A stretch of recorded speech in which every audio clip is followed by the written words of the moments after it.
Hop là, salut Radio Campus, c'est l'émission Pop Campus en direct live, en léger différé, faut pas le cacher. On est le samedi 16 avril 2016 et c'est Seb là qui est aux commandes et je suis en bonne compagnie, avec Laurent. Laurent, salut. Bonjour. Pourquoi je suis avec toi d'ailleurs? Qui es-tu, Laurent? Laurent, eh bien je suis le fondateur du site French Pepper Art Club que nous avons ouvert maintenant il y a 4-5 ans et puis de la galerie French Pepper Gallery à Paris, voilà, dans le Haut-Marais. Bon, du coup, pour expliquer un peu aux auditeurs quel a été le projet, comment il est né, quel a été l'objectif. Alors nous on travaille sur la pop culture. Notre idée c'est de faire des œuvres en édition limitée à travers la sérigraphie, parce que nous on fait du multiple, donc ce sont que des sérigraphies tirées à la main.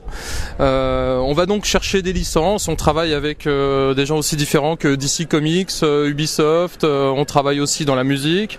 Donc voilà, on essaye d'être assez large dans le domaine de la pop culture et on va commissionner des artistes du monde entier pour créer des illustrations, des designs qu'on fait valider par nos partenaires et après nous on fait des éditions limitées à partir de là. Ce sont donc que des œuvres numérotées, signées par les artistes et qu'on expose après à la galerie et qu'on vend dans le monde entier. Et donc du coup il y a 5 ans tu t'es dit tiens je vais contacter tel auteur, je vais dire tiens tu me fais une petite sérigraphie, comment c'est venu, tu avais déjà réseau ou le réseau est venu au fur et à mesure jusqu'à cette année Alors un peu les deux, c'est parti, moi je viens plutôt du milieu de la musique, mais c'est parti en fait d'un amour personnel pour la sérigraphie, de mes voyages, mes nombreux voyages aux États-Unis, où c'est quand même un médium qui est largement répandu et où les artistes s'en servent principalement dans la musique pour à travers leurs concerts et ce genre de choses. Et donc j'ai commencé à faire des conventions où j'ai rencontré pas mal d'artistes, sérigraphes également, et puis on est devenus un peu potes. Et puis un jour je leur ai dit et si moi je fais quelque chose en France, est-ce que vous me suivez, est-ce que vous êtes avec moi? Ils m'ont tous dit oui, et donc je suis rentré et puis j'ai commencé le projet. Bon, je vais faire le néophyte, mais qu'est-ce qu'une sérigraphie? Ah, une sérigraphie. Alors une sérigraphie c'est un procédé d'impression artisanal qui s'apparente un petit peu à la lithographie, sauf que nous on procède par couches successives d'encre qu'on imprime sur du papier à travers un écran de soie. Façon un peu pochoir où chaque couleur est représentée par un écran différent et donc on passe nos encres, autant d'encre qu'il y a de couleurs, avec entre les deux à chaque fois un séchage et un travail sur les encres différents et au final effectivement on obtient une œuvre complète. C'est plutôt artisanal comme technique ou... C'est plutôt, en tout cas en ce qui nous concerne, c'est vraiment artisanal, c'est-à-dire qu'on mélange nos encres nous-mêmes, on prend que des beaux papiers et puis on travaille tout à la main. Maintenant il y a effectivement des industriels qui le font à la chaîne quand on fait par exemple de la sérigraphie sur t-shirt et ce genre de choses. Mais historiquement les Japonais le faisaient de façon artisanale et nous on continue à le faire comme ça. Donc tout est tiré à la main, à la raclette et voilà, pour obtenir des belles choses, des belles encres. Ok. Et donc il y a 5 ans, c'est un site internet, sous quelle forme est venu French Pepper?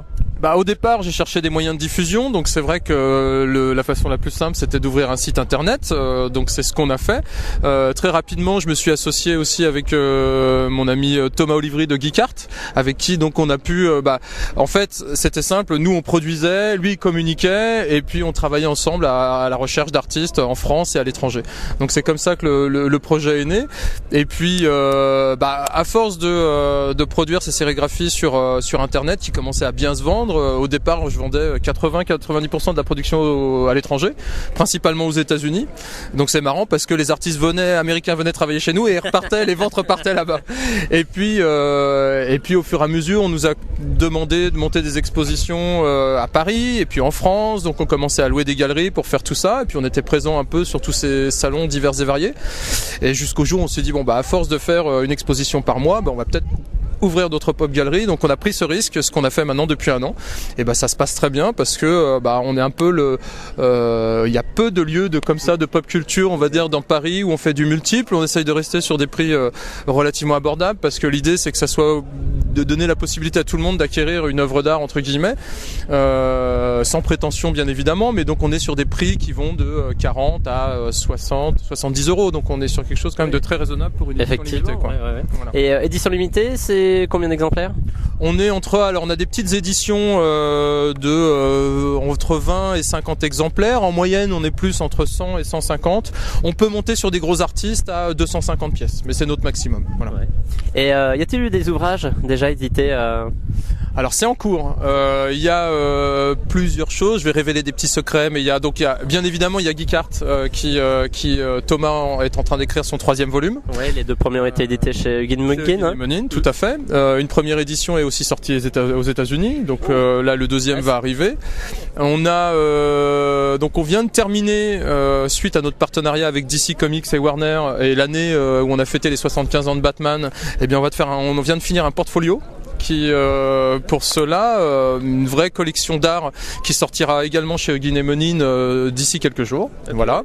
Donc ça c'est terminé et là je travaille à un projet pour plutôt l'année prochaine avec Hachette sur un projet qui va reprendre un peu toute notre activité à travers la galerie donc un peu voilà que ça soit de la musique mais du comics, du jeu vidéo, du cinéma et comment nous on arrive à aller à réunir l'art, les artistes et les licences sur lesquelles on travaille. Voilà. Actuellement, quelle exposition y a-t-il à la galerie ? Alors actuellement, on expose Nicolas Delors que vous pouvez découvrir aussi en ce moment sur la Paris Comics Expo, qui est un artiste, un formidable artiste qui travaille avec de la carte à gratter. Ça s'apparente un petit peu à de la gravure. Donc tout est fait à la main levée et voilà, c'est vraiment un artiste extraordinaire. C'est la 5e ou 6e sérigraphie qu'on fait avec lui. Il est aujourd'hui vraiment reconnu internationalement et voilà, on est très content de l'exposer. C'est sa première exposition en Europe. Donc ça fait un mois qu'il est à la galerie. Ça se termine le 23 avril. Voilà, donc venez le voir parce que c'est vraiment un bel artiste.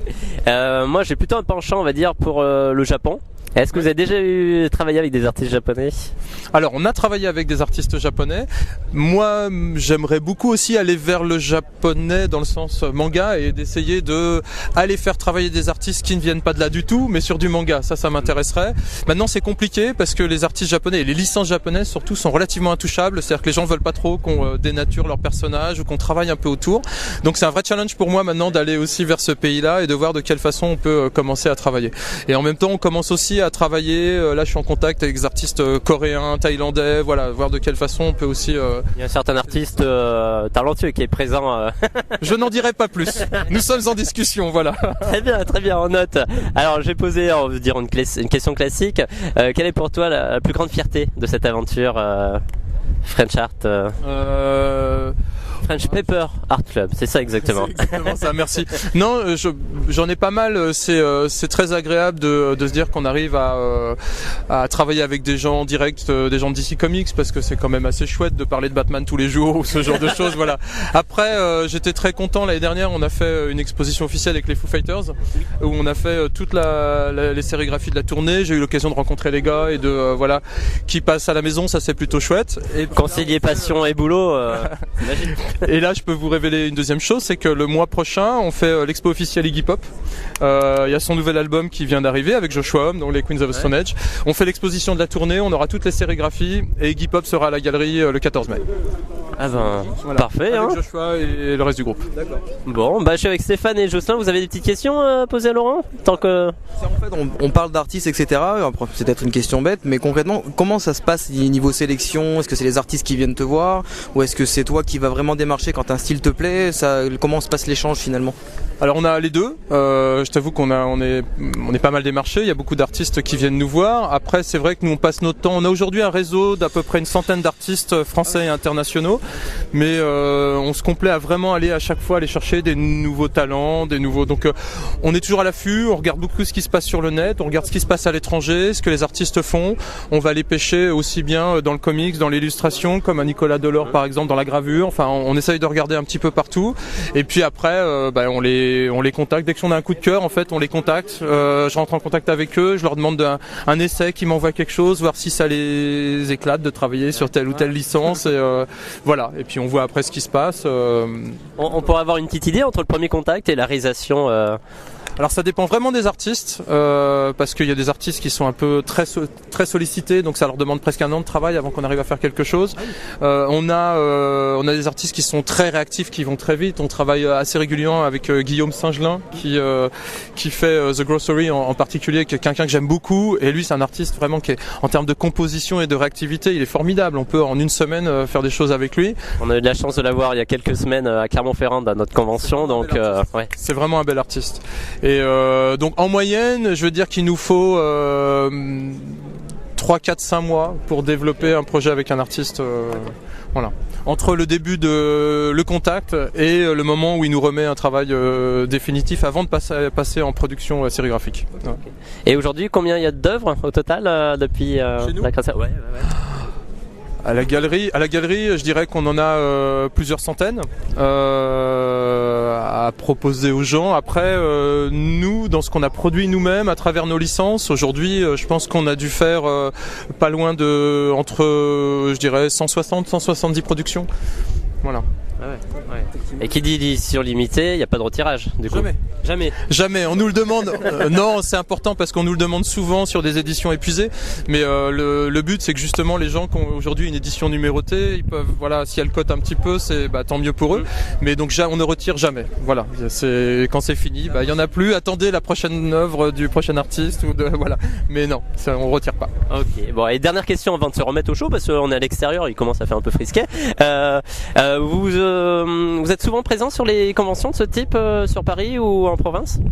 Oui, on essaye. On a fait Marseille, Bordeaux, on a fait Bruxelles il y a pas très longtemps. Effectivement, sur les événements parisiens, on y est très régulièrement.